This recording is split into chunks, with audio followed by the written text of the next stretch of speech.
Question number 5 है हमारे पास। लेट ए मैट्रिक्स हमें गिवन है एंड बी गिवन है। For what value of u v and डब्ल्यू are A and B equal इक्वल। अब हमने बताना है, यहाँ पे हमने फाइंड करनी है यू वी एंड डब्ल्यू की वैल्यू फाइंड करनी है, जबकि वो कह रहे हैं कि मैट्रिक्स ए और मैट्रिक्स बी आपस में क्या है, इक्वल है। कंडीशन उन्होंने हमें ये दी हुई है कि ए और बी मैट्रिक्स आपस में इक्वल है। मैट्रिक्स ए अगर हम लिखें ए की जगह मैट्रिक्स ए 2-3 यू 0 आ जाएगा, और इसी तरह इक्वल टू बी मैट्रिक्स लिखें वी -3 5 डब्ल्यू। अब यहाँ पे ये दोनों मैट्रिक्स इक्वल हैं, इट्स मीन 2 किसके इक्वल हो जाएगा, v के इक्वल हो जाएगा। -3 के u इक्वल हो जाएगा हमारे पास 5 के, और 0 इक्वल हो जाएगा w के। तो ये वैल्यू हमने फाइंड करनी थी v की भी, u की और w की, ये हमने फाइंड करनी थी। उसके बाद हम क्वेश्चन स्टार्ट करते हैं। क्वेश्चन नंबर 6, इफ आपको मैट्रिक्स पूरा दिया हुआ इक्वल टू सेकंड मैट्रिक्स है, find the value of A B C X Y and Z. अब हमने ये वैल्यूज फाइंड करनी है।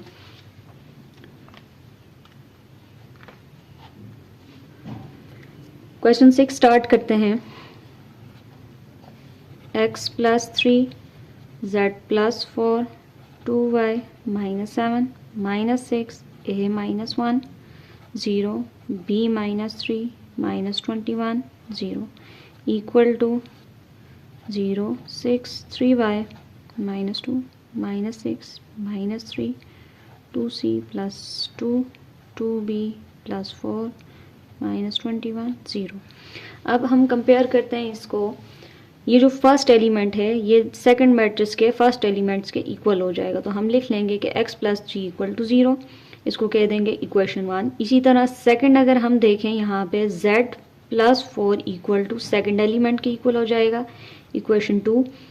थर्ड अगर हम देखें, थर्ड एलिमेंट जो है वो थर्ड एलिमेंट के इक्वल हो जाएगा, 3y -2 इक्वेशन 3। -6 के a -1 = -3 इक्वेशन 4 कह देंगे। 0 इक्वल हो जाएगा 2c + 2 इक्वेशन 5। b -3 = 2b + 4 के इक्वल हो जाएगा, इक्वेशन 6। -21 के और 0 के इक्वल हो जाएगा। अब जो जो वैल्यूज हमने फाइंड करनी है वो फाइंड कर लेंगे। यहाँ पे मैं राइट कर लेती हूँ यूजिंग इक्वेशन 1। अगर हम इक्वेशन 1 यूज़ करें, इक्वेशन 1 है हमारे पास x + 3 = 0। यहाँ पे अगर मैं x की वैल्यू फाइंड करूँ, मुझे इस साइड पे x चाहिए, मुझे 3 नहीं चाहिए, तो 3 को दूसरी साइड शिफ्ट कर देंगे। 0 ये दूसरी साइड शिफ्ट हो गए, क्या बन जाएगा, -3। तो 0 -3 के इक्वल आ जाएगा, ये आ जाएगी हमारे पास x की वैल्यू।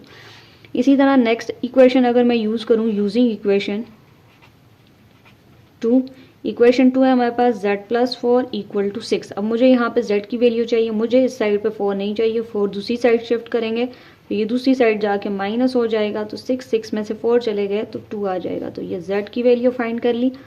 इसी तरह इक्वेशन 3 हम यूज़ करेंगे यूजिंग इक्वेशन 3। इक्वेशन 3 हमारे पास 2y -7 = 3y -2।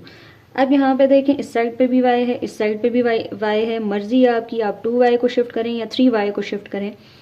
हमने एक साइड पे y रखना है, तो अगर मैं इसको इस साइड शिफ्ट करूँ, ये दूसरी साइड जाके क्या हो जाएगा, -3y -7 अभी इस साइड पे ही रहेगा, और इधर रह जाएगा -2।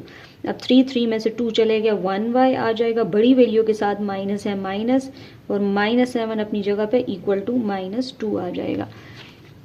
अब यहाँ पे अगर देखें, यहाँ पे -1y के साथ लिखें या ना लिखें कोई फ़र्क नहीं पड़ता, -7 = -2। अब मुझे y की वैल्यू चाहिए, मुझे 7 इस साइड पे नहीं चाहिए, 7 दूसरी साइड शिफ्ट होके क्या बन जाएगा, इस साइड पे माइनस था, दूसरी साइड जाके प्लस बन जाएगा। तो 5 ± यहाँ पे 7 रह जाएगा, +7 बन जाएगा, ±- 7 में से 2 चले गए 5,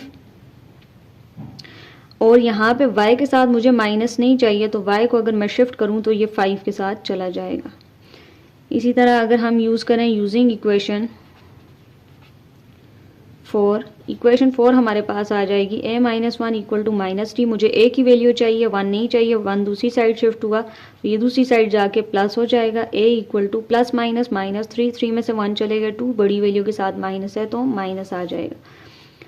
a की वैल्यू फाइंड कर लिया। अब अगर मैं यूज़ करूँ यूजिंग इक्वेशन 5 इक्वेशन हमारे पास है 0 इक्वल टू 2c प्लस 2। मुझे यहाँ पे c की वैल्यू चाहिए। इस साइड पे अगर 2 को मैं दूसरी साइड शिफ्ट करूँ, दूसरी साइड जाके माइनस हो जाएगा और यहाँ पे रह जाएगा 2c। 0 माइनस 2 हमारे पास -2 इक्वल टू 2c। मुझे सिर्फ c चाहिए, मुझे 2 नहीं चाहिए। 2 को बोथ साइड पे डिवाइड कर लेंगे, यहाँ से cancel, 2 1 time 2, -1 equal to c आ जाएगा। इसी तरह अगर हम यूज़ करें equation 6, using equation 6 b minus 3 equal to 2b plus 4। अब अगर मैं इस साइड पे शिफ्ट करूँ 2b को, दूसरी साइड जाके माइनस हो जाएगा, -3 अपनी जगह पे इक्वल टू 4 रह जाएगा। यहाँ पे कोई कोफिशिएंट नहीं है तो 1 आ जाएगा। 2 में से 1 चले गए, 1 भी आ जाएगा। बड़ी वैल्यू के साथ माइनस का साइन है, -3 इक्वल टू 4, -1 भी रह जाएगा। अब मुझे 3 नहीं चाहिए इस साइड पर, तो दूसरी साइड अगर शिफ्ट करें तो दूसरी साइड जाके प्लस हो जाएगा। -1 b के साथ लिखें या ना लिखें फ़र्क नहीं पड़ता। 4 + 3 4 5 6 7 आ जाएगा। तो यहाँ पे माइनस नहीं चाहिए, तो माइनस को अगर मैं दूसरी साइड शिफ्ट करूँ तो ये आ जाएगा b इक्वल टू -7। तो ये वैल्यूज़ हमने फाइंड करनी थी।